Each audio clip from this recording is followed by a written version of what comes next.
야, 이 근본 없는 년아. 어디라고 감히 나타나? 장미숙의 호통에 민서가 차갑게 쏘아붙였습니다. 나 이 건물 주인입니다. 당장 짐 싸서 나가세요. 이혼 3일 만에 상간녀와 개업 잔치를 벌이던 전 남편 가족. 10년 식모 살던 며느리가 어떻게 강남 빌딩주가 되어 나타난 걸까요? 그 소름 돋는 반전이 공개됩니다. 오늘의 사연 시작합니다. 구독과 좋아요를 누르시면 오늘 하루 행운이 함께 하실 겁니다. 강남 한복판에 새로 들어선 대형 빌딩 앞은 화려한 화환들로 가득 차 있었습니다. 건물 2층에 자리 잡은 H 성형외과의 개업 파티장은 입구부터 샴페인 향기가 진동했죠. 병원에 안주인 행세를 하는 혜진이 하객들에게 일일이 눈을 맞추며 와인 잔을 건넸습니다. 그 옆에서 흰 가운을 입고 우쭐거리는 준혁의 얼굴에는 거만함이 가득했고요. 시어머니 장미숙은 연신 싱글벙글하며 사람들에게 혜진의 손을 끌어당겨 소개했습니다. 어머, 어서 오세요. 이번에 우리 아들이 장가를 새로 갔잖아요. 아주 복덩이를 얻었다니까요. 장미숙이 명품 자켓 걸친 어깨를 으슥하며 큰 소리로 떠들었습니다. 옆에 있던 지인이 혜진을 쳐다보며 조심스럽게 물었죠. 전 며느님 소식은 들었는데 이번 며느님은 집안이 아주 대단하시다면서요? 장미숙이 기다렸다는 듯 혜진의 팔짱을 꽉 끼며 대답했습니다. 말도 마세요. 전 며느리는 고아원 출신이라 근본도 없었잖아요. 10년 동안 우리 집에서 식모 노릇이나 하던 애랑은 차원이 다르죠. 우리 혜진이는 집안도 빵빵하고 우리 아들 병원 차리는데 큰 힘이 되어준 아이예요. 준혁이 곁으로 다가와 샴페인 병을 따며 너스레를 떨었습니다. 어머니, 그 사람 이야기는 뭐하러 하세요? 오늘 같은 좋은 날에요. 여기가 강남에서 제일 좋은 위치 아닙니까? 200평 규모면 이 근방에서는 우리 병원이 최고예요. 혜진이 준혁의 어깨에 고개를 살짝 기대며 웃었습니다. 준혁 씨 실력이면 근방 건물까지 살 수 있을 거야. 강남에서 최고로 모실 테니까 다들 자주 들러주세요. 파티가 한창 무르익을 무렵 행사장 입구 쪽에서 웅성거리는 소리가 들렸습니다. 검은색 벤틀리 한 대가 건물 정문 앞에 멈춰섰죠. 제복을 입은 운전기사가 뒷문을 열자 세련된 하이힐을 신은 여성이 천천히 차에서 내렸습니다. 우아한 트위드 재킷에 명품 가방을 든 민서가 선글라스를 벗으며 건물을 올려다보았죠. 그녀의 모습은 예전에 수수하고 기죽어 있던 며느리의 모습이 아니었습니다. 건물 관리인인 박 실장이 황급히 달려나와 민서 앞에서 90도로 허리를 숙였습니다. 이사장님 오셨습니까? 미리 연락 주셨으면 로비까지 마중 나갔을 텐데요. 박 실장의 우렁찬 목소리에 파티장에 있던 사람들이 일제히 입구 쪽을 바라보았습니다. 장미숙은 눈을 가늘게 뜨고 민서를 쳐다보다가 비명을 지르듯 외쳤죠. 아니, 저게 누구야? 민서 너 아니냐? 장미숙이 씩씩거리며 민서 앞을 가로막고 섰습니다. 여기가 어디라고 감히 나타나? 이 근본 없는 년이 비싼 옷은 어디서 훔쳐 입고 온 거야? 당장 소금 가져와라. 박 실장이 얼굴을 붉히며 장미숙을 거칠게 제지했습니다. 이게 무슨 무례한 짓입니까? 이 건물 주인이신 이사장님께 함부로 하시면 안 됩니다. 준혁의 손에 들려있던 와인 잔이 바닥으로 떨어져 박살이 났습니다. 혜진은 당황한 듯 뒷걸음질을 치며 민서의 차림새를 훑어보았죠. 민서는 차가운 미소를 지으며 가방에서 두툼한 서류 봉투를 꺼내 준혁의 가슴팍에 던졌습니다. 오랜만이네, 김준혁 원장님. 개업 축하하러 온 건 아니니까 표정 풀어. 준혁이 떨리는 손으로 서류를 꺼내 읽더니 얼굴이 새하얗게 질렸습니다. 이게 대체 무슨 소리야? 임대차 계약 해지 통보라니? 민서가 하객들을 한번 둘러본 뒤 준혁의 눈을 똑바로 쳐다보며 말했습니다. 말 그대로야. 이 건물의 실소유주로서 너희 병원과의 임대 계약을 해지하겠다는 뜻이지. 그리고 2년 전 내 법인 명의로 서준 대출 보증 20억도 오늘부로 철회했어. 장미숙이 민서의 멱살을 잡으려 달려들며 소리를 질렀습니다. 네가 무슨 돈이 있어서 이 건물을 사? 우리 아들 돈 훔쳐서 산 거지? 경찰 불러라. 민서는 장미숙의 손을 가볍게 쳐내며 단호하게 대답했습니다. 어머니가 밤마다 저보고 컴퓨터나 한다고 구박하셨죠. 그 시간에 전 연매출 50억짜리 쇼핑몰을 키우고 있었어요. 제가 번 돈으로 산 건물이니까 억울하면 소송이라도 하세요. 내일 오전 10시까지 대출금 상환 안 되면 바로 압류 들어갈 테니 준비하시고요. 민서의 차가운 선언이 파티장 전체에 울려 퍼졌습니다. 사람들은 수군거리며 하나둘씩 파티장을 빠져나가기 시작했죠. 장미숙은 믿을 수 없다는 듯 바닥에 주저앉아 통곡하기 시작했습니다. 10년 전 민서가 처음 준혁의 집에 인사를 가던 날은 유난히도 추웠습니다. 고아원 출신이라는 민서의 소개가 끝나기도 전에 장미숙은 찻잔을 식탁에 거칠게 내려놓았죠. 고아, 근본도 없는 애가 감히 우리 집안대를 이을 아들을 넘봐? 당장 나가라. 장미숙의 서슬 퍼런 호통에 민서는 고개를 숙인 채 입술만 깨물었습니다. 하지만 준혁은 민서의 손을 꼭 잡으며 어머니를 설득했죠. 엄마, 저 민서 없으면 안 돼요. 민서가 제 뒷바라지 다 해줄 거예요. 결국 민서는 시댁을 정성껏 모시겠다는 각서까지 쓰고 결혼을 승낙받았습니다. 결혼식 날부터 민서의 지옥 같은 시집살이가 시작되었고요. 민서는 매일 새벽 5시에 일어나 시어머니의 아침상을 차렸습니다. 장미숙은 국이 짜다며 국그릇을 바닥에 쏟아버리기 일쑤였죠. 네가 배운 게 없으니 음식 맛도 이 모양이지. 이런 걸 국이라고 끓였냐? 장미숙이 행주를 민서의 얼굴에 던지며 독서를 내뱉었습니다. 민서는 묵묵히 바닥을 닦으며 대답했죠. 죄송해요, 어머니. 다시 끓여올게요. 낮에는 온종일 시댁의 빨래와 청소를 도맡았고 저녁에는 준혁의 전공 서적을 정리했습니다. 하지만 준혁조차 민서의 헌신을 당연하게 여겼죠. 그가 본과 3학년이 되던 해 생활비가 턱없이 부족해지자 민서는 밤잠을 줄여가며 일을 시작했습니다.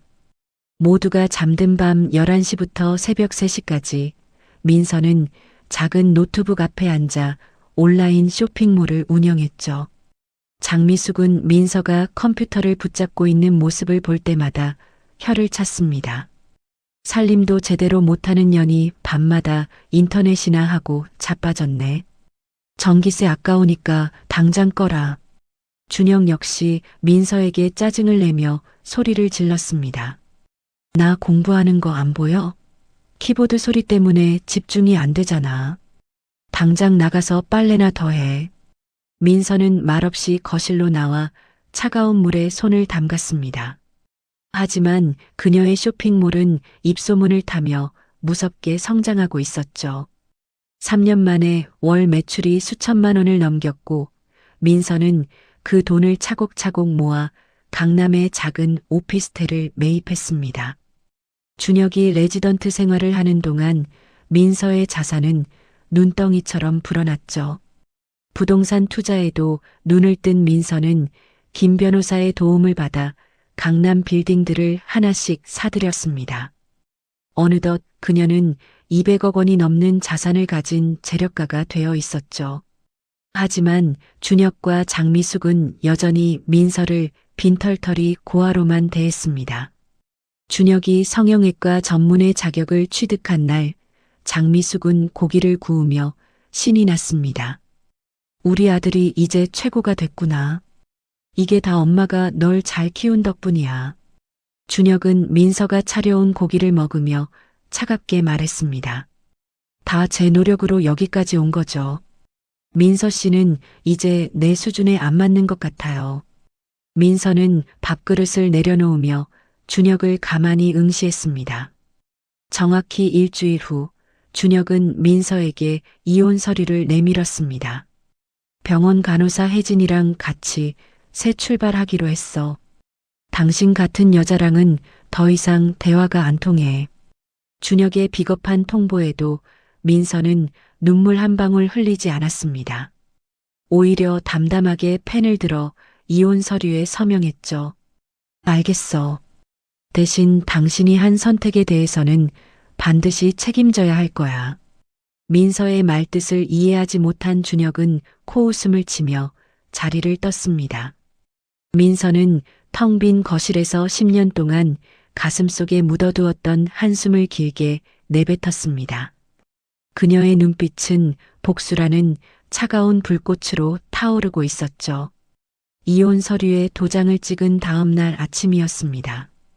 민서는 10년 동안 정들었던 집에서 자신의 짐을 단출하게 챙기고 있었죠.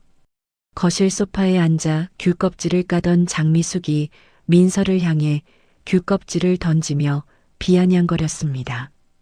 야, 너 그냥 그렇게 빈손으로 나가려고?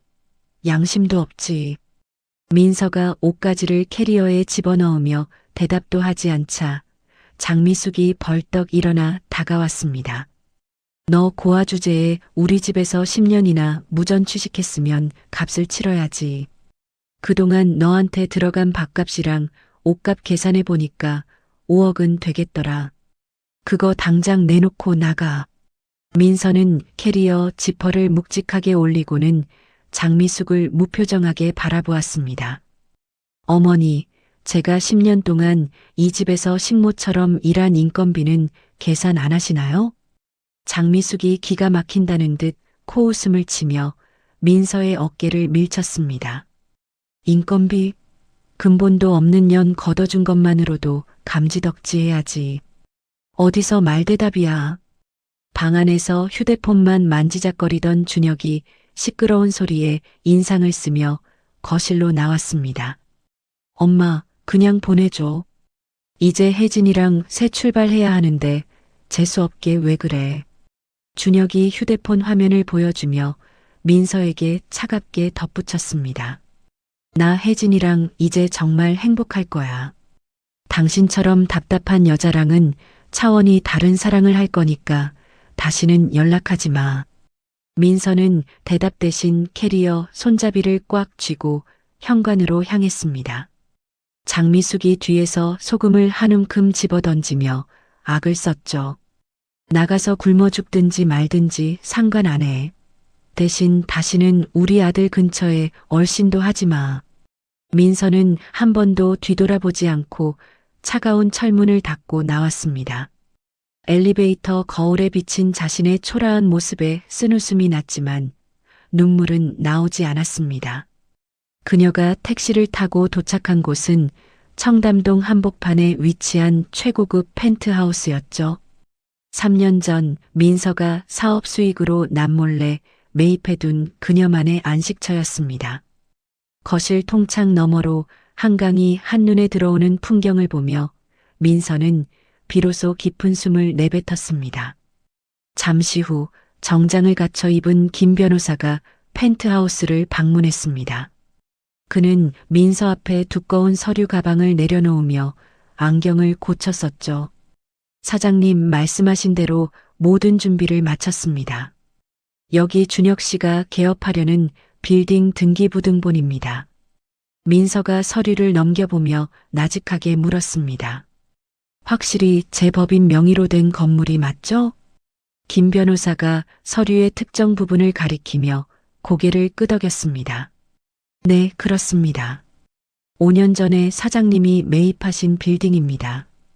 그리고 2년 전 준혁 씨가 병원 개업 자금으로 빌린 20억 원의 보증 서류도 여기 있습니다. 민서가 보증 계약서를 훑어보며 차가운 미소를 지었습니다. 그때 준혁 씨는 제가 그냥 작은 인터넷 쇼핑몰 하는 줄 알고 형식적인 서명만 부탁한다고 했었죠. 자기 아내가 수백억대 자산가인 줄은 꿈에도 모르고요. 김 변호사가 서류 한 장을 더 꺼내며 설명을 이어갔습니다. 보증 계약 조항을 보시면 보증인의 혼인 관계가 해소될 경우 즉시 보증을 철회할 권리가 명시되어 있습니다. 또한 건물 임대차 계약서에도 무단으로 구조를 바꾸거나 의료 목적 외로 사용할 경우 즉시 해지할 수 있다는 조항이 있습니다. 민서가 소파 기둥을 손가락으로 톡톡 두드리며 결심한 듯 말했습니다. 준혁 씨랑 그 상간녀가 병원 일부를 개인 사무실로 꾸미고 벽까지 허물었다고 들었어요. 그거 다 증거로 남겨두었죠? 김 변호사가 노트북을 열어 병원 내부에 설치된 폐쇄회로 카메라 영상을 보여주었습니다. 네, 혜진 씨가 병원 로비에서 개인 방송을 찍고 구조를 마음대로 바꾼 영상이 고스란히 찍혔습니다. 법적으로 계약 해지 사유가 충분합니다. 민서는 영상을 보며 와인 잔을 천천히 기울였습니다. 좋아요. 개업 파티 날 가장 화려한 순간에 이 서류들을 전달할 거예요. 그들이 가장 높이 올라갔을 때 바닥으로 떨어뜨려야 하니까요. 같은 시각 준혁은 혜진과 함께 병원 인테리어를 최종 점검하며 들떠 있었습니다. 혜진이 준혁의 허리를 껴안으며 애교 섞인 목소리로 말했죠. 준혁 오빠, 이 병원 정말 근사하다. 강남에서 우리가 제일 잘 나갈 거야. 준혁이 혜진의 이마에 입을 맞추며 자신만만하게 대답했습니다. 당연하지. 민서 그 여자랑 있을 때는 꿈도 못 꿨던 일이야. 내 실력에 이런 병원 하나는 당연한 거 아니겠어? 장미숙은 동네 지인들에게 단체 문자 메시지를 보내느라 바빴습니다. 휴대폰 액정을 닦으며 그녀가 흐뭇하게 혼잣말을 했죠. 이번 며느리는 재벌 집딸이라더니 역시 급이 달라. 고아 출신 그녀는 이제 어디 길바닥에서 구걸이나 하고 있겠지. 개업 파티를 이틀 앞두고 민서는 유명 스타일리스트를 펜트하우스로 불렀습니다. 수천만 원을 호가하는 명품 옷들과 보석들이 거실에 가득 깔렸습니다. 10년 동안 시장통 옷만 입으며 자신을 숨겨왔던 민서가 화려한 드레스를 입고 거울 앞에 섰습니다. 사장님, 정말 아름다우세요. 이 옷이 주인을 이제야 찾은 것 같네요.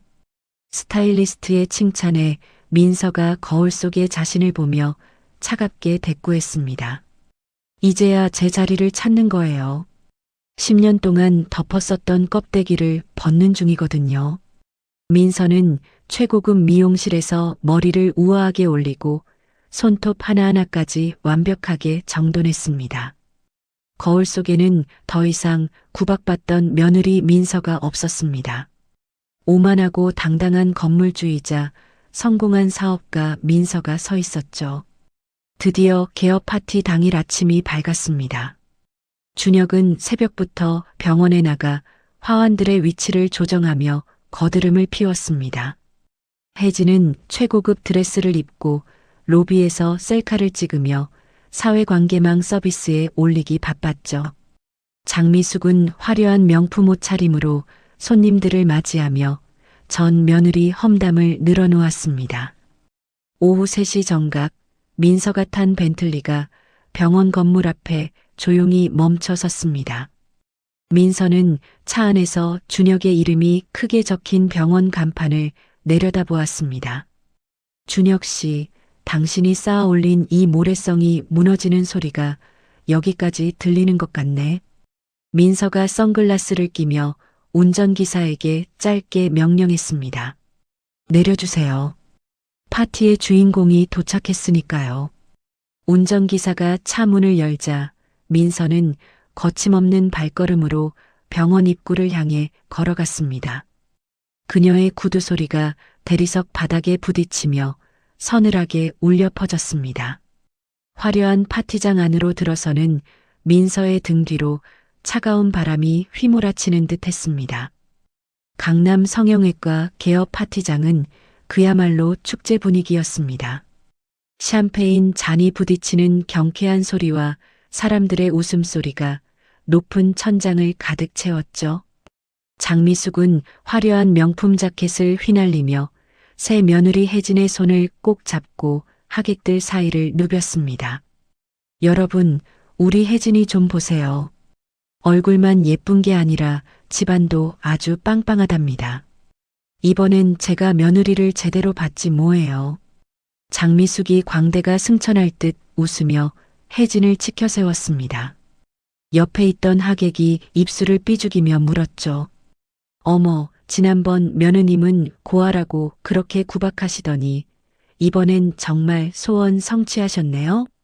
장미숙이 혜진의 어깨를 감싸 안으며 목소리를 높였습니다. 말도 마세요. 그 근본 없는 년 생각하면 지금도 자다가 치가 떨려요. 우리 아들 등골만 빼먹던 귀신 같은 년이었는데 드디어 혜진이 같은 복덩이가 들어왔잖아요. 이제 우리 집안도 꽃길만 걷는 거죠. 준혁은 흰 가운을 입고 위풍당당하게 병원 내부를 안내하고 있었습니다. 여기는 강남에서 가장 비싼 장비들로만 채웠습니다. 임대료만 해도 어마어마한 곳이죠. 제 실력이면 1년 안에 이 건물 전체를 살 수도 있을 겁니다. 준혁이 거드름을 피우며 하객들에게 와인을 권하던 그 순간이었습니다. 파티장 입구 쪽에서 사람들이 썰물처럼 갈라지더니 한 여자가 걸어 들어왔죠. 검은색 명품 드레스를 입고 우아하게 나타난 민서의 모습에 장미숙의 눈이 튀어나올 듯 커졌습니다. 아니, 네가 여기가 어디라고 감히 발을 들여? 이 재수없는 년이. 장미숙이 와인 잔을 내려놓고 민서에게 달려들며 손을 치켜들었습니다. 하지만 뒤따라 들어오던 건물 관리인 박 실장이 장미숙의 팔목을 꽉 붙잡았죠. 지금 뭐 하시는 겁니까? 이 건물의 실소유주이신 이사장님께 무슨 무례한 짓이에요? 박 실장의 호통에 파티장이 찬물을 끼얹은 듯 조용해졌습니다. 준혁이 들고 있던 와인 잔을 떨어뜨리며 멍하니 민서를 바라보았죠. 민서, 아니, 당신이 왜? 이사장이라니? 그게 무슨 소리야? 준혁이 떨리는 목소리로 물었습니다. 민서는 차가운 눈빛으로 준혁을 쏘아보며 우아하게 선글라스를 벗었죠. 10년 전 내가 이 자리를 떠날 때 당신들이 나한테 5억을 요구했었지? 고아 출신이라고 우리 집에서 먹고 자고 호강한 값을 내놓으라면서 말이야. 민서가 비웃음을 흘리며 가방에서 통장을 꺼내 준혁의 얼굴 앞에 던졌습니다. 그 5억이 궁금해? 내 통장 잔고 보여줄까? 200억이야. 내가 밤마다 컴퓨터 한다고 구박받을 때 난 연 매출 50억 규모의 쇼핑몰을 키우고 있었거든. 장미숙이 바들바들 떨며 민서의 옷자락을 붙잡으려 했습니다. 이게 다 우리 아들 돈으로 벌린 거 아냐? 네가 무슨 재주로 그런 돈을 벌어? 민서는 장미숙의 손을 차갑게 뿌리치며 김 변호사가 건네는 서류 봉투를 준혁에게 던졌습니다. 착각하지 마세요. 당신 아들은 내가 사업하는 줄도 몰랐으니까.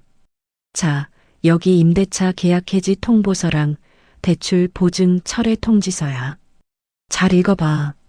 준혁이 서류를 꺼내 읽더니 다리에 힘이 풀린 듯 주저앉았습니다.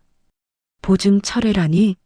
민서야, 당신이 보증 서준 덕분에 20억 대출받아서 이 병원 차린 거잖아. 지금 철회하면 난 어떻게 하라고. 민서가 준혁의 얼굴 앞에 허리를 숙여 차갑게 속삭였습니다. 계약서 8조 기억 안 나? 혼인 관계가 해소되면 보증인은 언제든 철회할 수 있다고 적혀 있었지.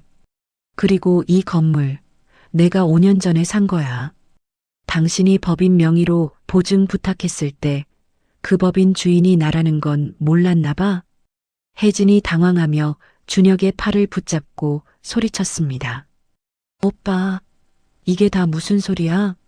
저 여자가 건물주라고? 당신이 다 해결한다고 했잖아. 민서가 혜진을 위아래로 훑어보며 비릿하게 웃었습니다. 재벌 딸인 척하느라 고생 많았네. 간호사 월급으로 명품 가방 사느라 힘들었지? 이 병원 로비를 내 개인 사무실로 쓴 것도 임대차 계약 위반이야. 당장 내일 오전 10시까지 20억 다 갚고 이 건물에서 나가. 민서가 등을 돌려 파티장을 빠져나가자 하객들은 수군거리며 앞다투어 도망치듯 자리를 떠났습니다. 홀로 남겨진 장미숙이 법인카드를 꺼내 파티 비용을 결제하려 했지만 단말기에서는 경고음이 울렸죠. 한도 초과입니다. 정지된 카드라고 나오네요. 식당 주인의 말에 장미숙이 바닥에 주저앉아 통곡을 하기 시작했습니다. 민서가 떠난 뒤 화려했던 파티장은 순식간에 아수라장이 되었습니다. 준혁이 정신을 차리고 혜진의 어깨를 흔들며 소리쳤습니다. 혜진아, 너 재벌 집딸이라며. 아버지가 큰 기업 하신다며.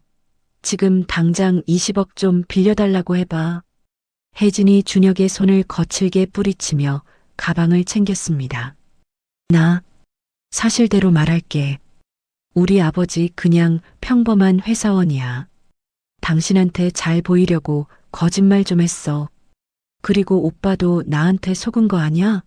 당신 와이프가 200억 자산가인 것도 몰랐으면서 나한테 큰 소리 쳤잖아. 준혁의 얼굴이 불그락푸르락 달아올랐습니다. 뭐라고? 그럼 너 지금까지 나 속인 거야? 이 사기꾼 같은 년이. 준혁이 손을 치켜들자 혜진이 더 크게 소리를 질렀습니다. 때려보라고. 나도 이제 당신 같은 빈털털이 필요 없어. 전처가 그렇게 대단한 사람인 줄 알았으면 내가 왜 당신이랑 사귀었겠어? 혜진은 미련 없이 병원 문을 박차고 나가버렸습니다. 홀로 남은 준혁에게 은행 대출 담당자의 전화가 빗발치기 시작했죠. 김준혁 원장님이죠? 보증인이 정당하게 보증을 철회했습니다. 내일 오전까지 20억 전액 상환하지 않으면 법적 조치와 압류 들어갑니다. 전화를 끊기도 전에 인테리어 업체와 의료 장비 업체 사장들이 몰려들어 준혁의 멱살을 잡았습니다. 원장님, 잔금 5억 어떻게 할 겁니까? 당장 내놓으세요. 장미숙은 쪽방처럼 좁아진 파티장 구석에서 자신의 휴대폰을 확인했습니다. 자랑스럽게 올렸던 개업 축하 단톡방에는 지인들의 비아냥이 쏟아지고 있었죠. 장미숙 씨, 며느리가 건물주였다며? 그런 복덩이를 차버리다니 꼴 좋네. 자랑질 그렇게 하더니 자업자득이다. 전 며느리가 진짜 보살이었네. 장미숙은 휴대폰을 바닥에 내동댕이 치며 머리를 쥐어뜯었습니다. 이게 다 꿈이야. 말도 안 돼. 그 근본 없는 년이 어떻게 나한테 이럴 수가 있어. 준혁은 텅 빈 병원 복도에 앉아 민서의 번호를 미친 듯이 눌렀습니다. 하지만 수십 번을 걸어도 돌아오는 것은 차가운 기계음뿐이었죠. 그는 문자로 민서야, 제발 한 번만 만나줘. 내가 다 잘못했어라고 애걸복걸했지만 숫자는 사라지지 않았습니다. 다음 날 새벽 준혁과 장미숙은 민서의 펜트하우스 로비로 달려갔습니다. 하지만 입구에서 경비원들이 그들을 거칠게 막아섰죠. 이사장님께서 두 분은 절대로 들이지 말라고 하셨습니다. 더 소란 피우시면 경찰 부르겠습니다. 준혁은 로비 바닥에 무릎을 꿇고 차가운 대리석 바닥을 내리쳤습니다. 민서야, 내가 죽을 죄를 졌어. 제발 살려줘. 한 번만 기회를 줘. 준혁의 처절한 외침이 고급스러운 로비에 공허하게 울려 퍼졌습니다. 하지만 높이 솟은 펜트하우스의 창문은 굳게 닫힌 채 아무런 대답도 없었습니다. 어둠 속에서 그들을 지켜보던 민서는 차갑게 식은 차를 한 모금 마시며 시선을 돌렸습니다. 그녀의 눈에는 더 이상 분노도 슬픔도 남아있지 않았습니다. 오직 끝을 알 수 없는 공허함만이 깊게 자리 잡고 있을 뿐이었죠. 화려한 청담동 펜트하우스의 거실은 적막하기만 했습니다. 복수를 마치고 일주일이 지났지만 민서의 가슴 한구석에는 찬 바람이 쌩쌩 부는 것 같았죠. 그녀는 넓은 소파 한복판에 웅크리고 앉아 한강의 야경을 멍하니 바라보았습니다. 초인종 소리와 함께 김 변호사가 서류 가방을 들고 들어왔습니다. 사장님, 소식 들으셨습니까? 준혁 씨 가족이 어제 공식적으로 파산 신청을 했습니다. 김 변호사가 탁자에 서류를 내려놓으며 담담하게 보고했습니다. 민서가 시선을 창밖으로 고정한 채 힘없이 물었죠. 결국 그렇게 됐군요. 이제 다 끝난 거죠? 김 변호사가 안경을 고쳤으며 고개를 끄덕였습니다. 네, 건물명도 소송도 완벽하게 끝났고 대출금 상환 독촉도 시작됐습니다. 사장님의 완벽한 승리입니다. 이제 기뻐하셔도 됩니다. 민서가 씁쓸한 미소를 지으며 와인 잔을 만지작거렸습니다. 글쎄요. 기뻐야 하는데 왜 이렇게 마음이 텅 빈 것 같을까요? 그들을 무너뜨리면 제 인생이 꽉 찰 줄 알았는데 말이에요. 김 변호사가 걱정스러운 눈빛으로 민서를 바라보았습니다. 너무 앞만 보고 달려오셔서 그럴 겁니다. 이제 사장님 자신을 돌볼 시간을 좀 가지세요. 김 변호사가 떠난 뒤 민서는 모자를 깊게 눌러쓰고 무작정 밖으로 나왔습니다. 한참을 걷다 보니 어느 작은 교회 앞 게시판에 발길이 멈췄죠. 독거노인 무료 급식 봉사자 모집이라는 낡은 포스터가 눈에 들어왔습니다. 민서는 홀린 듯 그 문구를 바라보다가 주먹을 꽉 쥐었습니다. 나도 누군가에게 필요한 사람이 될 수 있을까? 다음 날 오후 민서는 화려한 명품을 벗어던지고 평범한 청바지에 티셔츠 차림으로 급식센터를 찾았습니다. 센터 담당자가 밝은 미소로 민서에게 앞치마를 건넸죠. 처음 오셨나요? 정말 환영합니다. 오늘 배식 인원이 부족해서 걱정했는데 잘 오셨어요. 민서는 어색하게 앞치마를 두르고 밥솥 앞에 섰습니다. 그때 옆에서 능숙하게 국을 담던 정숙 할머니가 민서를 보며 툭 한마디를 던졌습니다. 아가씨, 손이 참 곱네. 이런 일은 한 번도 안 해본 손이야. 민서가 수줍게 웃으며 주걱을 고쳐 잡았습니다. 네, 처음이라 많이 서툴러요. 잘 부탁드립니다. 정숙 할머니는 75세라는 나이가 믿기지 않을 정도로 꼿꼿한 자세로 배식을 이어갔습니다. 식사가 끝난 뒤 두 사람은 나란히 앉아 김이 모락모락 나는 차를 마셨죠.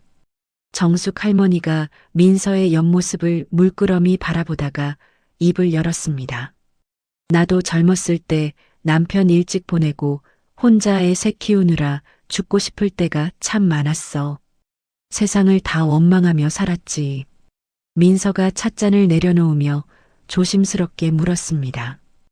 그 힘든 시간을 어떻게 견디셨어요, 할머니? 저는 요즘 제 마음을 저도 잘 모르겠거든요. 정숙 할머니가 민서의 거친 손등을 따뜻하게 덮으며 대답했습니다. 나보다 더 힘든 사람들을 돕다 보니까 내 슬픔이 어느새 작아지더라고. 누군가에게 밥 한 끼 대접하고 고맙다는 말을 들으면 아, 내가 아직 살아있구나 싶었지. 민서의 눈시울이 붉어지며 목소리가 떨렸습니다. 복수를 하면 행복해질 줄 알았어요. 그런데 막상 끝내고 나니까 제 인생에 아무것도 남지 않은 것 같아서 너무 무서워요. 정숙 할머니가 민서를 꼭 안아주며 등을 토닥였습니다. 아가씨 눈빛이 참 슬퍼 보여서 내 마음이 다 아프네. 복수는 했지만 마음이 안 편한 건 네가 본래 착한 아이라서 그래. 이제 남은 인생은 내 진짜 행복을 위해 써야지. 민서는 정숙 할머니의 품에 얼굴을 묻고 10년 동안 참아왔던 눈물을 펑펑 쏟아냈습니다. 그날 밤 민서는 펜트하우스로 돌아와 일기장에 짧은 한 문장을 적었습니다. 복수보다 더 중요한 것을 오늘 비로소 찾았다. 그날 이후 민서는 매일같이 봉사센터로 출근했습니다.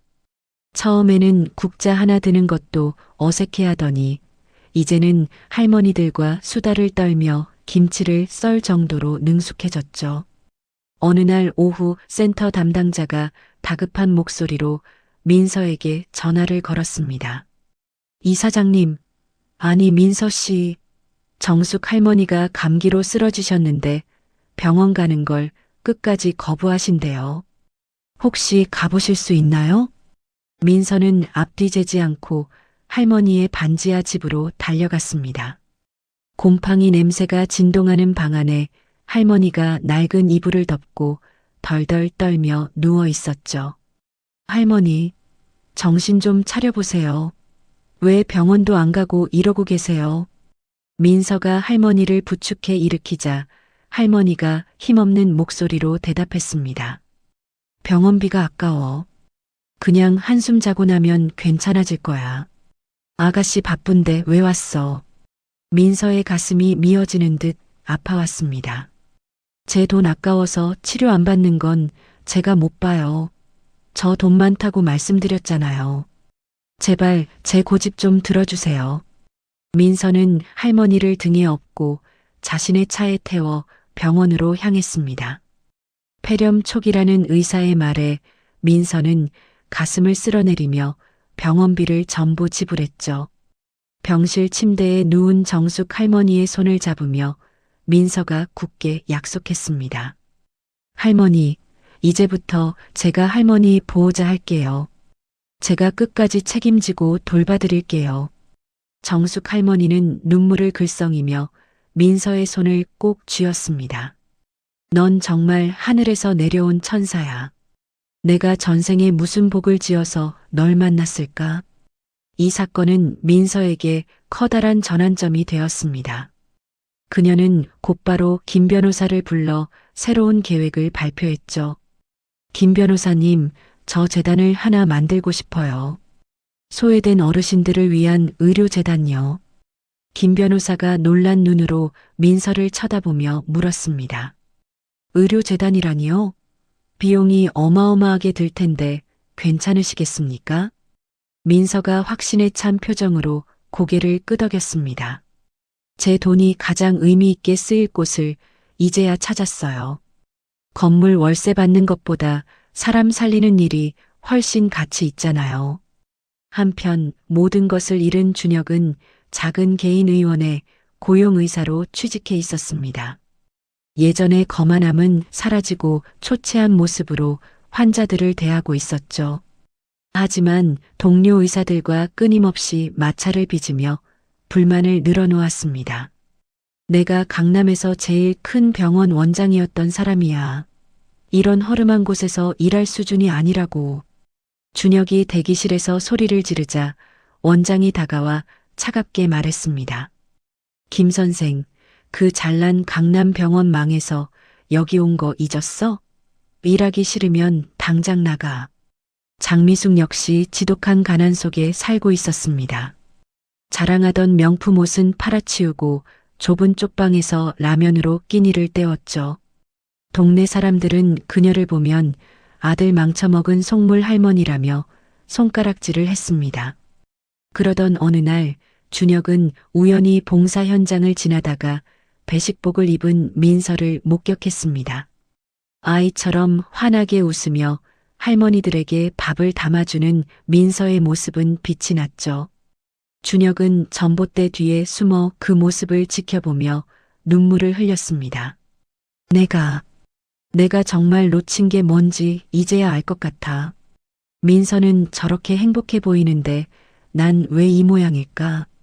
민서는 준혁의 시선을 느끼지 못한 채 정숙 할머니와 산책을 하며 웃음을 터뜨렸습니다. 그녀의 얼굴에는 10년 동안 볼 수 없었던 진정한 평화가 깃들어 있었습니다. 복수로 시작된 그녀의 이야기는 이제 나눔이라는 더 넓은 바다로 흘러가고 있었습니다. 마치 겨울이 지나고 따뜻한 봄 햇살이 내리쬐는 것처럼 말이죠. 따뜻한 손 의료재단의 개소식 날 강남의 한 연회장은 수많은 어르신과 봉사자들로 북적였습니다. 민서는 화려한 보석 대신 단정한 정장 차림으로 손님들을 맞이하며 일일이 허리를 숙였죠. 단상에 오른 민서가 마이크를 잡자 장내는 순식간에 조용해졌습니다. 민서가 떨리는 목소리를 가다듬으며 입을 열었지요. 저는 한때 복수만이 제 인생의 전부라고 믿었습니다. 하지만 이 자리에 계신 어르신들을 만나며 진짜 행복이 무엇인지 깨달았습니다. 이제 제 자산은 저 개인이 아니라 우리 사회의 소외된 분들을 위해 쓰일 것입니다. 박수갈채가 쏟아졌고 맨 앞줄에 앉아있던 정숙 할머니가 눈물을 훔치며 민서에게 엄지를 치켜 세웠습니다. 개소식이 끝난 후 정숙 할머니가 민서의 손을 따뜻하게 감싸주며 말했습니다. 민서야, 네가 오늘 정말 큰일을 해냈구나. 내 덕분에 갈 곳 없는 노인네들이 이제 다리 뻗고 잠들 수 있겠어. 민서가 할머니의 어깨에 고개를 살짝 기대며 미소 지었습니다. 할머니가 저를 구해주신 거예요. 재단의 명예 이사장님으로서 앞으로도 제 곁을 꼭 지켜주셔야 해요. 재단은 설립 3개월 만에 1000명이 넘는 어르신들에게 의료 서비스를 제공하며 큰 화제가 되었습니다. 언론에서는 10년 구박받던 며느리의 위대한 반전이라며 민서의 이야기를 대대적으로 보도했죠. 민서는 텔레비전 인터뷰에서 담담하게 자신의 심경을 밝혔습니다. 돈은 숫자에 불과합니다. 진짜 가치는 마음과 마음이 이어질 때 생겨난다는 것을 이제야 알았습니다. 이 방송을 낡은 자취방에서 지켜보던 준혁은 빈 소주병을 발로 차며 괴로워했습니다. 그는 자존심 때문에 새로 들어간 병원에서도 동료들과 주먹다짐을 벌이고 쫓겨난 상태였죠. 민서 쟤는 저렇게 잘 나가는데 나는 왜 이 모양이야. 이게 다 그년 때문이야. 준혁이 헝클어진 머리를 쥐어뜯으며 소리를 질렀습니다. 그 무렵 준혁의 어머니 장미숙은 강남의 화려한 생활은커녕 끼니조차 제대로 챙기지 못하는 처지가 되었습니다. 과거에 무시하던 독거노인들과 다를 바 없는 처지가 된 그녀는 길거리를 배회하다 그만 정신을 잃고 쓰러졌죠. 행인의 신고로 구급차가 도착했고 대원들이 장미숙의 신원을 확인하려 했으나 연락이 닿는 가족이 없었습니다. 보호자도 없고 의료보험도 체납된 환자입니다. 어디로 이송할까요? 구급대원의 무전에 본부에서는 즉각적인 답변이 돌아왔습니다. 따뜻한 손 재단과 협력하는 병원으로 보내세요. 거기서 모든 비용을 지원해 줄 겁니다. 병원에 도착한 장미숙은 영양실조와 탈수 증세로 응급 처치를 받았습니다. 재단 직원이 환자 명단을 확인하다가 깜짝 놀라며 민서에게 전화를 걸었죠. 이사장님, 지금 응급실에 들어온 장미숙이라는 환자분이 계시는데 주소가 이사장님 예전 시댁 동네입니다. 혹시 아시는 분인가요? 서류를 검토하던 민서의 펜 끝이 미세하게 떨렸습니다. 잠시 침묵하던 민서가 창밖을 내다보며 낮은 목소리로 대답했습니다. 의료비는 재단에서 전액 지원하세요. 다른 환자들과 똑같이 정성을 다해 돌봐드리라고 전해주시고요. 민서는 무거운 발걸음으로 병실을 찾았습니다. 환자복을 입고 뼈만 앙상하게 남은 채 잠든 장미숙을 보니 만감이 교차했죠. 민서가 병실 문을 살짝 닫으며 곁에 있던 간호사에게 당부했습니다.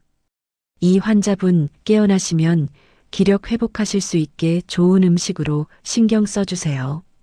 간호사가 차트를 정리하며 의아한 듯 물었습니다. 이사장님, 혹시 친척이라도 되시나요? 얼굴이 많이 안 좋으시네요. 민서가 복도로 걸어 나오며 씁쓸하게 웃었습니다. 아니요, 그냥 제가 아주 잘 아는 환자일 뿐입니다. 소식을 듣고 달려온 준혁은 병원 로비에서 재단 직원들을 붙잡고 소란을 피웠습니다. 우리 엄마 병원비 누가 냈어? 내가 의사야. 내 엄마는 내가 책임져. 재단 직원이 서류를 내밀며 준혁을 진정시켰습니다. 따뜻한 손 의료재단에서 모든 비용을 지불하셨습니다. 김준혁 씨는 보호자 서명만 하시면 됩니다. 준혁은 재단 이름이 적힌 서류를 보고 벼락이라도 맞은 듯 멍해졌습니다. 그는 민서를 만나기 위해 사무실로 뛰어갔지만 보안 요원들이 그의 앞을 가로막았죠. 이사장님께서는 면회를 거부하셨습니다. 당장 돌아가 주십시오. 준혁이 복도 바닥에 무릎을 꿇고 울먹이며 소리쳤습니다. 민서야, 내가 잘못했어. 한 번만 얼굴 좀 보여줘. 제발 부탁이야. 민서는 사무실 유리창 너머로 처절하게 울부짖는 준혁을 가만히 내려다보았습니다. 하지만 그녀의 눈빛에는 그를 향한 연민도 분노도 남아있지 않았습니다. 민서가 곁에 서 있던 정숙 할머니의 손을 잡으며 조용히 말했습니다. 할머니, 저 사람들을 도와준 게 잘한 일일까요? 제 마음이 왜 이렇게 차분한지 모르겠어요. 정숙 할머니가 민서의 등을 따뜻하게 쓸어내리며 대답했습니다. 민서야, 그게 진짜 용서라는 거다. 상대가 미워서가 아니라 내 마음이 너무 커져서 그들이 더 이상 작아 보이지 않는 거지. 민서는 할머니의 말씀에 고개를 끄덕이며 시선을 돌렸습니다. 이제 준혁과 장미숙은 그녀의 인생에서 지워야 할 얼룩이 아니라 그저 재단이 도와야 할 수많은 환자 중 한 명이 되었을 뿐이었죠. 진정한 복수는 그들을 파멸시키는 것이 아니라 그들로부터 완전히 자유로워지는 것임을 민서는 깨달았습니다. 어스름한 저녁 노을이 재단 건물을 붉게 물들이고 있었습니다. 민서는 다시 자리에 앉아 새로 들어온 후원 서류들의 서명을 하기 시작했습니다. 그녀의 손끝에는 더 이상 망설임이 없었고 표정은 그 어느 때보다 단단해 보였습니다. 과거의 고통을 딛고 일어선 그녀의 발걸음은 이제 더 넓은 세상을 향해 나아가고 있었습니다. 창밖의 소음은 점점 멀어져 갔고 민서의 방에는 오직 서류를 넘기는 바스락 소리만이 평화롭게 울려 퍼졌습니다. 그녀는 비로소 자신만의 진짜 인생을 살 준비가 되어 있었습니다. 따뜻한 손 의료재단이 자리를 잡아갈 무렵 평화롭던 사무실에 날카로운 소음이 파고들었습니다. 김 변호사가 상기된 얼굴로 서류 뭉치를 들고 들어와 민서의 책상 위에 내려놓았죠. 민서가 의아한 표정으로 서류를 집어들자 김 변호사가 낮은 목소리로 상황을 전했습니다. 사장님, 김준혁 씨 측에서 민사소송을 제기했습니다. 손해배상 청구 금액이 무려 30억 원입니다. 민서가 소장의 제목을 읽으며 기가 막힌다는 듯 헛웃음을 터뜨렸습니다. 30억이라뇨? 허위 사실로 보증을 유도한 사기 행위라니 이게 대체 무슨 말도 안 되는 소리예요? 김 변호사가 안경을 고쳤으며 한숨을 내쉬었습니다. 김준혁 씨 주장은 이렇습니다. 사장님이 결혼 당시부터 자산을 숨겼고 법인 대표라는 사실만 밝혀서 자신을 속였다는 겁니다. 만약 사장님이 200억 자산가인 줄 알았더라면 그런 무리한 보증을 부탁하지 않았을 거라며 이건 기획된 사기이자 악의적인 계약 해지라고 주장하고 있어요. 민서가 책상을 가볍게 내리치며 소리쳤습니다. 제가 제 돈을 얼마 가졌는지 말하지 않은 게 어떻게 사기가 되죠? 보증 서달라고 매달린 건 그 사람인데 이제 와서 제 탓을 하다니 정말 뻔뻔하네요. 하지만 상황은 민서의 생각보다 훨씬 심각하게 돌아갔습니다. 준혁 측은 이미 언론사에 자극적인 제보를 마친 상태였고 포털 사이트에는 민서를 비난하는 기사들이 도배되기 시작했죠.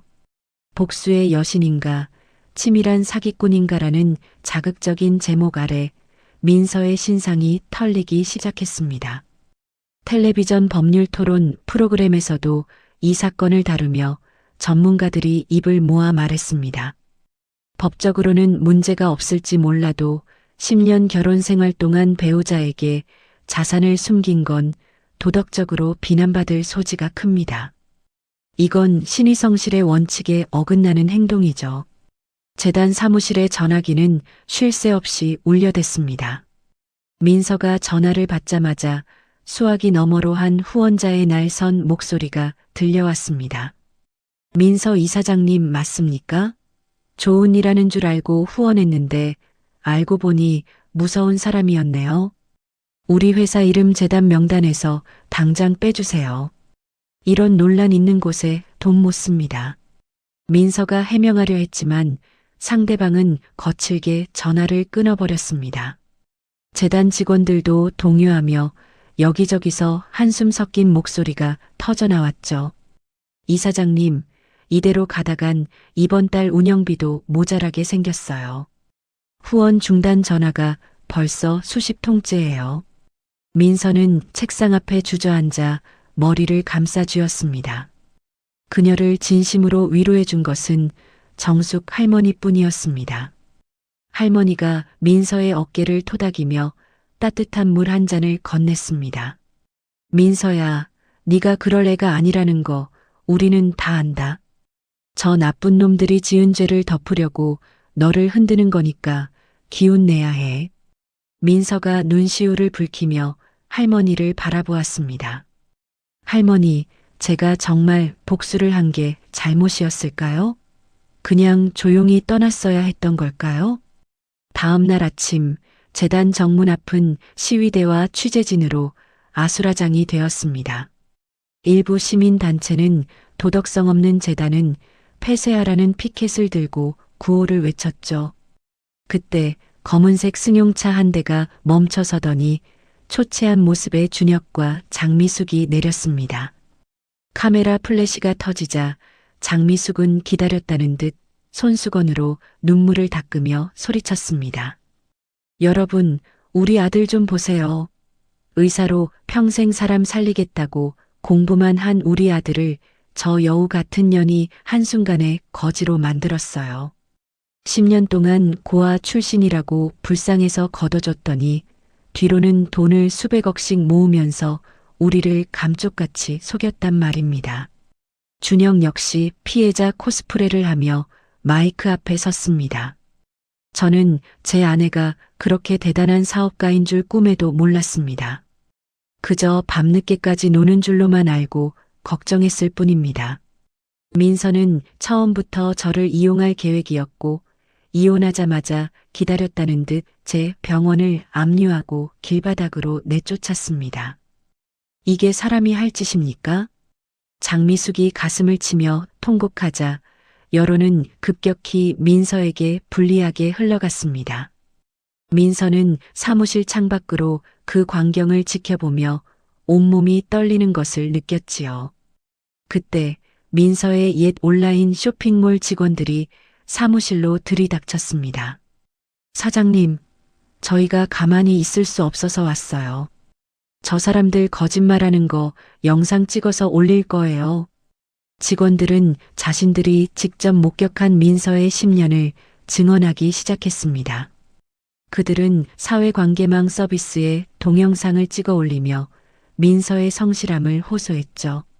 민서 사장님은 새벽 3시까지 직접 박스 포장을 하던 분이에요.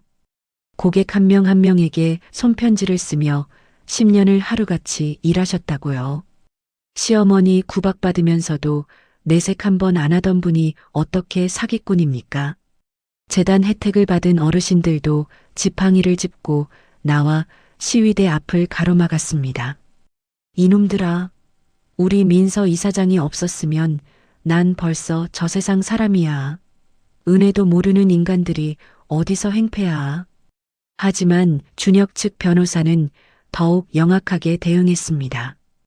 그런 선행조차 이미지 세탁을 위한 치밀한 계획입니다. 진짜 선한 사람이라면 가장 가까운 남편을 10년 동안 속였겠습니까? 상황이 악화되자 김 변호사가 민서에게 조심스럽게 제안을 건넸습니다. 사장님, 이제는 숨겨둔 패를 꺼내야 합니다. 사장님이 지난 10년 동안 그 집에서 겪었던 모든 일을 세상에 공개하시죠. 시댁의 구박, 모욕적인 언행, CCTV 영상까지 전부 다요. 민서가 고개를 가로저으며 괴로운 표정을 지었습니다. 그 끔찍한 기억들을 다시 꺼내고 싶지 않아요. 제 치부를 만천하에 드러내는 게 너무 두려워요. 김 변호사가 민서의 손을 잡으며 단호하게 말했습니다. 이건 사장님의 치부가 아니라 사장님이 얼마나 강한 사람인지를 보여주는 증거입니다. 재단을 지키고 싶으시다면 저들의 가면을 직접 벗기셔야 합니다. 재판 날짜가 다가오고 재단 운영은 마비 상태에 이르렀습니다. 민서는 펜트하우스 발코니에서 밤하늘을 보며 깊은 고민에 빠졌습니다. 그녀의 눈에는 결연한 의지와 함께 마지막 슬픔이 스쳐 지나갔습니다. 과거의 고통을 다시 마주해야 한다는 사실이 숨막히게 다가왔지만 그녀는 이제 도망치지 않기로 했습니다. 민서가 서랍 깊숙이 보관해 두었던 낡은 녹음기와 외장하드를 꺼내며 김 변호사에게 문자를 보냈습니다. 준비됐습니다. 법정에서 모든 진실을 밝히겠습니다. 그녀의 손가락 끝이 미세하게 떨리고 있었지만 눈빛만은 그 어느 때보다 날카롭게 빛나고 있었습니다. 이제 진짜 진실을 가리는 마지막 전쟁이 눈앞으로 다가오고 있었습니다. 창밖으로는 차가운 밤바람이 불어왔지만 민서의 가슴 속에는 뜨거운 불꽃이 다시 타오르기 시작했습니다. 재판을 하루 앞둔 깊은 밤이었습니다. 민서는 펜트하우스 거실 한복판에 쌓인 수많은 서류 뭉치를 내려다보며 깊은 한숨을 내쉬었죠. 그때 초인종이 울렸고 모니터에는 정숙 할머니와 재단 어르신 수십 명의 모습이 보였습니다. 민서가 깜짝 놀라 문을 열자 정숙 할머니가 민서의 손을 꽉 잡으며 말했습니다. 민서야, 겁내지 마라. 우리가 다 너의 증인이 되어주려고 이렇게 모였다. 뒤에 서 있던 어르신들도 각자 정성스럽게 쓴 편지와 증언서를 내밀며 한마디씩 거들었죠. 지팡이를 짚은 한 할아버지가 인자하게 웃으며 말씀하셨습니다. 이 사장님이 우리한테 해준 게 얼마인데 우리가 이럴 때 가만히 있으면 사람이 아니지. 여기 내가 쓴 글 좀 봐요. 우리 이사장님이 얼마나 법 없이도 살 사람인지 다 적어왔어. 민서는 어르신들의 따뜻한 마음에 결국 참았던 눈물을 터뜨리고 말았습니다. 그녀가 눈물을 닦으며 정숙 할머니를 꼭 안고 속삭였죠. 할머니, 저 때문에 이 밤중에 다들 고생하시게 해서 정말 죄송해요. 저 이제 도망치지 않을게요. 민서는 그날 밤 결연한 의지로 김 변호사에게 전화를 걸었습니다. 지난 10년 동안 차마 세상에 내놓지 못하고 서랍 깊숙이 보관했던 모든 기록을 공개하기로 마음먹었죠. 드디어 재판 당일 법원 앞은 취재진과 재단 어르신들로 발 디딜 틈이 없었습니다. 준혁은 깔끔한 정장 차림으로 나타나 카메라 앞에서 당당하게 인터뷰를 했죠. 진실은 승리할 겁니다. 저는 제 아내를 믿었지만 돌아온 건 처절한 배신뿐이었습니다. 장미숙 역시 옆에서 손수건으로 눈가를 찍어내며 불쌍한 표정을 지었습니다. 하지만 법정의 문이 열리고 재판이 시작되자 분위기는 순식간에 반전되었습니다. 김 변호사가 민서의 10년치 통장 거래 내역을 화면에 띄우며 입을 열었지요. 원고 준혁 씨는 피고가 자산을 숨겼다고 주장하지만 여기 기록을 보십시오. 피고는 결혼 첫 해부터 매달 200만 원 이상을 시댁에 생활비로 꼬박꼬박 보냈습니다. 정작 자신의 사업 수익은 단 한 푼도 개인적으로 쓰지 않고 저축해왔을 뿐입니다. 방청객석에서 술렁이는 소리가 들렸고 준혁의 눈동자가 흔들리기 시작했습니다. 김 변호사가 이어 시댁 거실에 설치되었던 CCTV 영상을 재생했습니다. 화면 속에서 장미숙이 민서의 머리채를 잡으려 하며 소리치는 장면이 적나라하게 나왔죠. 이 근본 없는 고아년아. 어디서 우리 아들 번 돈을 네가 함부로 써? 당장 내놓지 못해. 법정 안은 찬물을 끼얹은 듯 조용해졌습니다. 민서는 고개를 숙인 채 어깨를 떨었고 장미숙은 당황해서 옆자리의 준혁을 쳐다보았습니다. 김 변호사가 준혁을 매섭게 노려보며 말을 이어갔습니다. 피고는 매일 새벽 3시까지 코피를 쏟으며 일했습니다. 그러면서도 아침 5시면 일어나 원고의 보양식을 차렸죠. 원고는 아내의 사업에 조금도 관심이 없었고 그저 자신의 영달을 위해 아내를 이용했을 뿐입니다. 준혁 측 변호사가 다급하게 일어나 반박했습니다. 하지만 자산을 숨긴 건 신의성실의 원칙 위반 아닙니까? 남편을 속인 건 사실이지 않습니까? 김 변호사가 서류 한 장을 더 높이 치켜들며 대답했습니다. 법적으로 배우자에게 개인 사업 재산을 일일이 보고할 의무는 없습니다. 오히려 원고는 보증을 요청할 때 아내에게 형식적인 절차라며 속임수를 썼죠. 본인이 아내를 무시해서 알아보지 않은 것이지 피고가 속인 것이 아닙니다. 마지막으로 증인석에 앉은 민서가 떨리는 목소리로 최후 진술을 했습니다. 저는 10년 동안 제 가치를 증명하고 싶었습니다. 고아 출신이라는 이유로 사람 취급도 못 받는 삶에서 벗어나려 밤낮 없이 일했습니다. 그게 정말 죽을 죄를 지은 것입니까? 민서의 진심 어린 호소에 재판장의 표정도 누그러졌습니다. 일주일 후 판결을 듣기 위해 다시 모인 법정에서 재판장이 단호한 목소리로 판결문을 읽었습니다. 원고 김준혁의 청구를 모두 기각한다. 피고의 행위는 정당한 권리 행사였으며 오히려 원고는 혼인 파탄에 주된 책임이 있으므로 피고에게 위자료 3억 원을 지급하라. 판결이 내려지는 순간 준혁은 다리에 힘이 풀린 듯 자리에 주저앉았습니다. 장미숙은 비명을 지르며 민서에게 달려들려 했지만 법원 경위들에게 제지당했죠. 법원 밖으로 나온 민서에게 수많은 카메라 플래시가 쏟아졌습니다. 이사장님, 한 말씀 부탁드립니다. 이제 기분이 어떠신가요? 민서가 선글라스를 끼며 담담하게 대답했습니다. 저는 단지 제 삶을 되찾고 싶었을 뿐입니다. 이제부터는 저보다 더 힘든 분들을 위해 살아가겠습니다. 여론은 순식간에 뒤집혔습니다. 복수의 여신은 알고 보니 정의의 사도였다는 기사들이 쏟아졌고 재단에는 후원금이 구름처럼 몰려들었죠. 반면 준혁은 이번 재판 과정에서 드러난 인격적 결함 때문에 의학계에서 영구 퇴출당했습니다.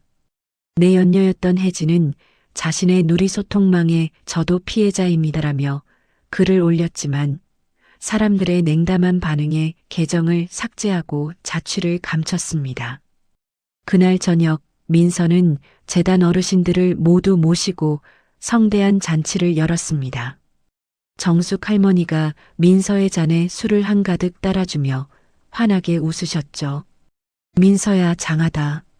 정말 고생 많았어. 이제는 다리 쭉 뻗고 자거라. 민서가 어르신들에게 일일이 술잔을 올리며 감사의 인사를 전했습니다. 잔치가 끝난 뒤 민서는 혼자서 늦은 밤 바닷가를 찾았습니다.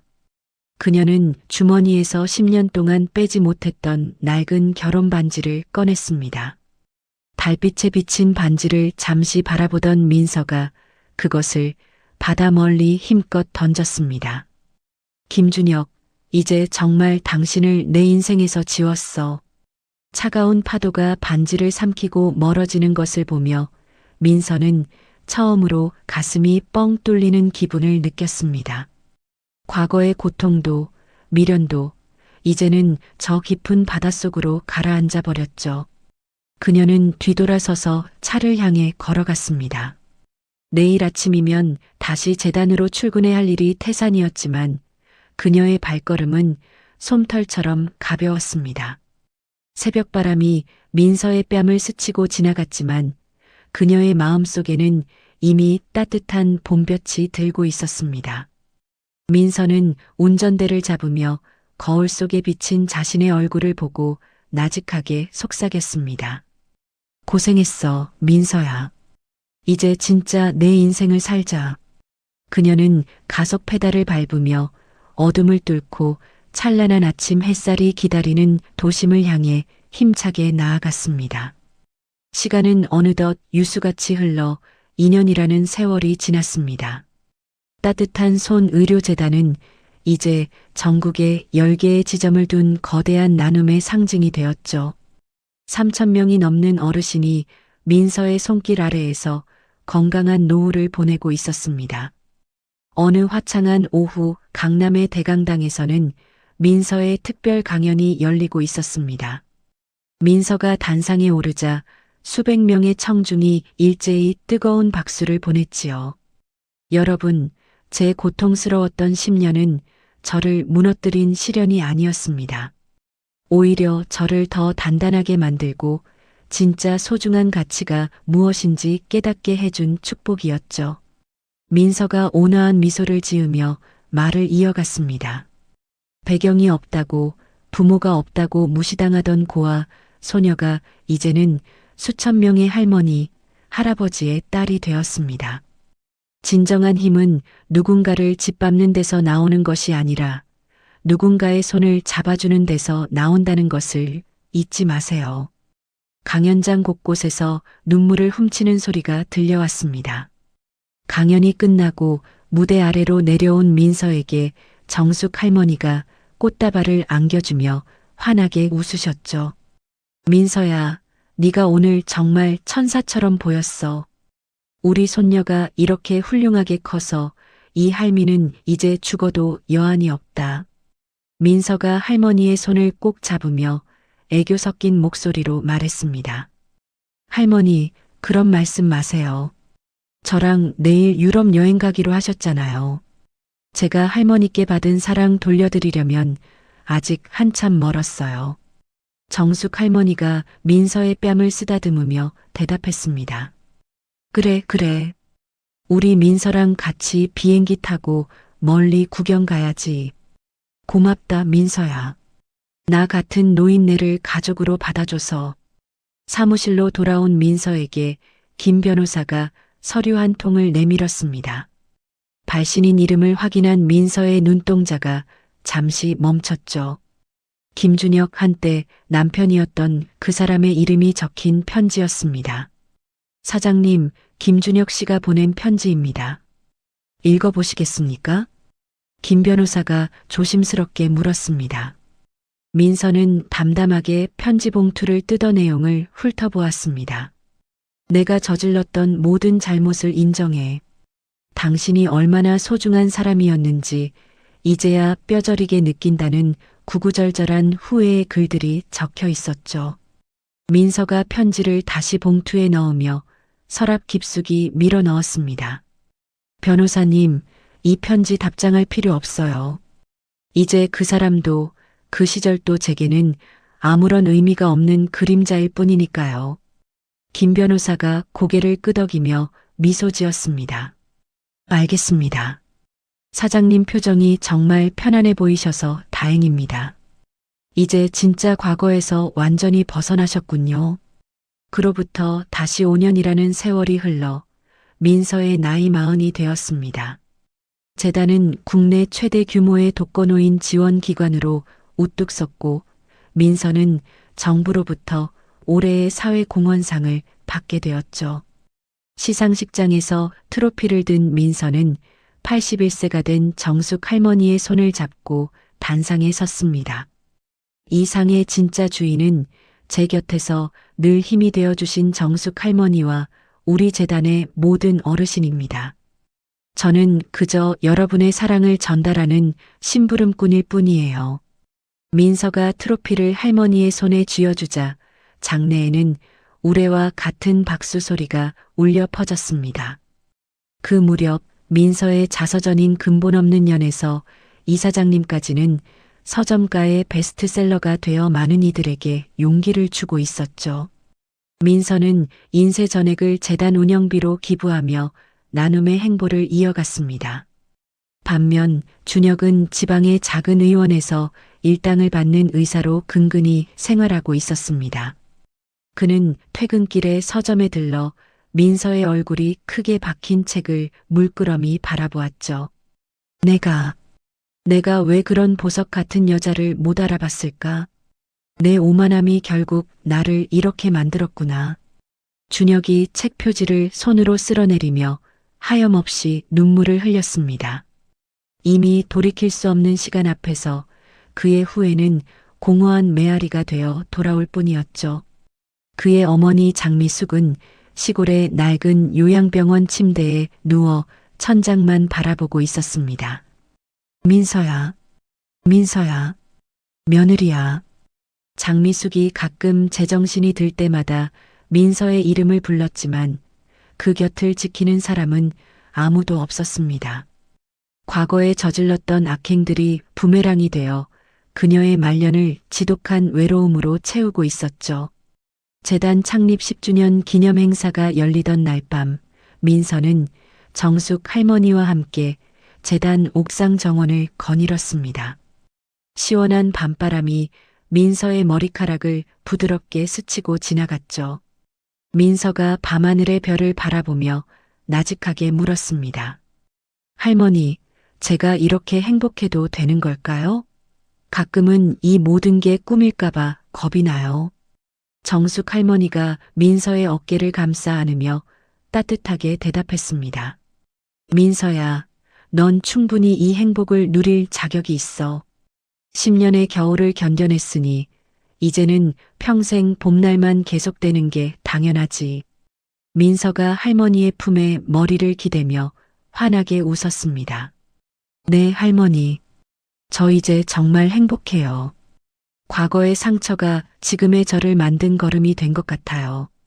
민서는 옥상 난간 너머로 보이는 도심의 불빛들을 내려다보았습니다. 치열했던 복수도 가슴을 저미던 슬픔도 이제는 아름다운 추억의 한 페이지가 되어 정리되었죠.